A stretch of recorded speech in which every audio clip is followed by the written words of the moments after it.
ओम शांति। आज 16 सितंबर 2023 है और प्यारे बाबा के साकार रूप से चले हुए मधुर महावाक्यों को स्पष्ट करेंगी आदरणीय आशा दीदी।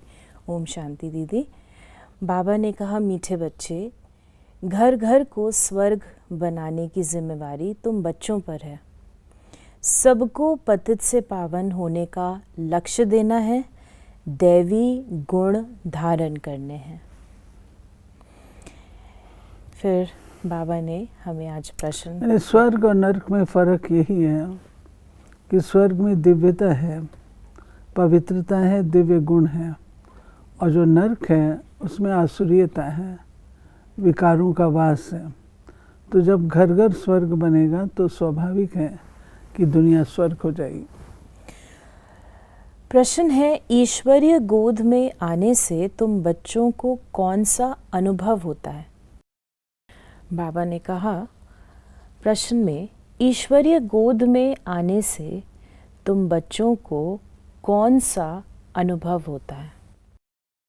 तो बाबा ने कहा, मंगल मिलन मनाने का अनुभव ईश्वरीय गोद में आने वाले बच्चों को होता है। तुम जानते हो संगम युग है ईश्वर से मिलन मनाने का युग। तुम ईश्वर से मिलन मनाकर भारत को स्वर्ग बना देते हो। इस समय तुम बच्चे सम्मुख मिलते हो। सारा कल्प कोई भी सम्मुख मिलन नहीं मना सकते। तुम्हारा ये बहुत छोटा सा ईश्वरीय कुल है। शिव बाबा है दादा, ब्रह्मा है बाबा, और तुम बच्चे हो भाई बहन, दूसरा कोई संबंध नहीं। ईश्वरीय गोद में आने से हमारी फैमिली बहुत छोटे से छोटी हो जाती है और बेहद का है परमात्मा। तो वो जो रिश्ता है वो हमारा अनलिमिटेड स्तर पर हो जाता है, माता पिता और भाई बहन।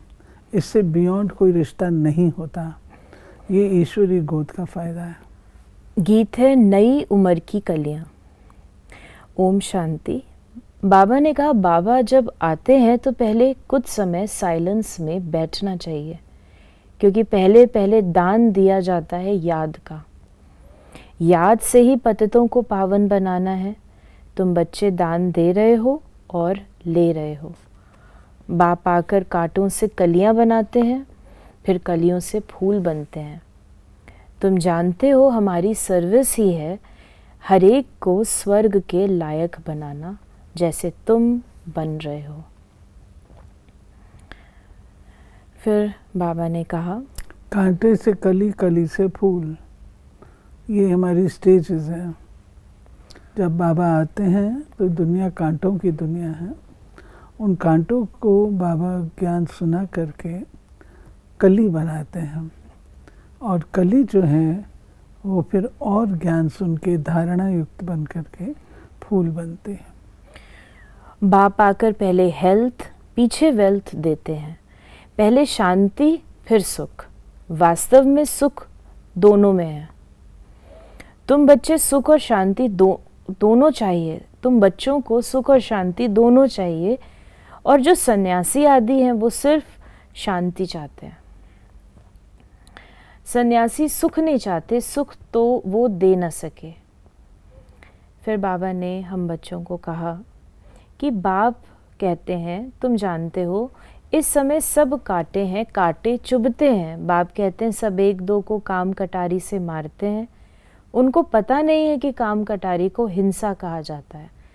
तुम विकार में जाते हो तो आदि मध्य अंत एक दो को दुख देते हो। फिर बाबा ने कहा कि भारत स्वर्ग था, ये भी महसूसता आती है, परंतु हवा के माफिक। समझते हैं भारत में लक्ष्मी नारायण के इतने मंदिर बनाते हैं तो उन्हों की राजधानी थी, महाराजा महारानी कहा जाता है, परंतु कब थे सो भूल गए। ये भारत की हिस्ट्री है, दैवी संस्कृति की, और राज सत्ता और धर्म सत्ता वो एक ही हाथ में होती थी। तो महाराजा महारानी ये दोनों ही राजगद्दी पर विराजित होते थे। धीरे धीरे केवल महाराजा रह गए, फिर उसके पश्चात तो और भी अधिक कम होता चला गया। तो वही राज सत्ता जिसमें धर्म भी है, राज्य भी है, प्रकृति की भी सत्ता है, वो पुनः शिव बाबा इस्टेब्लिश करते हैं। तो बाबा ने कहा सबसे बड़ा रीइंकारनेशन परम पिता परमात्मा का कहेंगे। गाते हैं परमात्मा 24 अवतार लेते हैं। अब कह देते हैं पत्थर में अवतार लिया, गिरते जाते हैं। जैसे भारत गिरता जाता है वैसे उनकी कथनी भी गिरती जाती है। बाप नई दुनिया का रचयिता है, सो ज़रूर नई और पुरानी के संगम पर आएंगे। बाबा ने कहा विष्णु अवतरण का भी एक नाटक बनाते हैं। अब वास्तव में विष्णु अवतरण की तो बात ही नहीं। तुम अब विष्णु के कुल के बन रहे हो। ईश्वर का कुल है ना, ये शिव का बच्चा ब्रह्मा, ब्रह्मा के बच्चे तुम, इसको ईश्वरीय कुल कहा जाता है। फिर बाबा ने कहा कि घर में ऐसा लायक बनना है, इसलिए कहा जाता है घर घर को स्वर्ग बनाओ। तुम मनुष्यों को स्वर्ग में चलने लायक बनाते हो। तुम्हारे लिए ही गीत है घर घर को स्वर्ग बनाओ। सतयुग में घर घर में स्वर्ग था, अब नहीं है। जो बच्चे बाप से वर्षा लेते हैं उन्हों को अपने घर बैठे पतित से पावन बनने का लक्ष्य देना है। बाबा ने कहा कि कोई मित्र संबंधी आते हैं जिन्हों को उठाने के लिए अलाउ किया जाता है बाहर। बाबा की सभा में कोई भी अज्ञानी आत्मा नहीं बैठ सकती, अपवित्र आत्मा नहीं बैठ सकती। लेकिन कभी कभी किसी के मित्र संबंधी आते हैं तो उसको उठाने के लिए, अर्थात उनको ये पता रहे कि ये क्या चीज़ है, कहाँ पर हमारी कन्या है, तो उनको बाबा अलाउ कर देते थे। तो बाबा ने कहा कि कोई में काम का भूत, कोई में क्रोध का भूत, किसी में मोह का भूत थप्पड़ मार देता है। लोभवश भी गिर पड़ते हैं। अच्छे अच्छे घर की बच्चियां मिठाई देखेंगी तो छिपाकर खा लेंगी। लोभ ने कितनों को नुकसान पहुंचाया। फिर बाबा ने आज हम बच्चों को वरदान दिया, अपने अनादि संस्कारों को इमर्ज कर सर्व समस्याओं को पार करने वाले उड़ता पंछी भव। आप सब अनादि रूप में हो ही उड़ने वाले, लेकिन बोझ के कारण उड़ता पंछी के बजाय पिंजड़े के पंछी बन गए हो। अब फिर से अनादि संस्कार इमर्ज करो, अर्थात फरिश्ते रूप में स्थित रहो। इसी को ही सहज पुरुषार्थ कहा जाता है। उड़ता पंछी बनेंगे तो परिस्थितियां नीचे और आप ऊपर हो जाएंगे। उड़ता पंछी का भावार्थ है कि अपने उमंग उत्साह को बना करके रखना।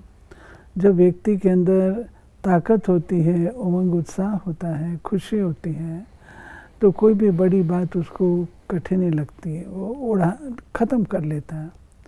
ये परिस्थिति फिर बहुत छोटी नज़र आती है। यही सर्व समस्याओं का समाधान है और स्लोगन है, हर कदम में कल्याण समझ, हर आत्मा को शांति की शक्ति का दान देना ही सच्ची सेवा है।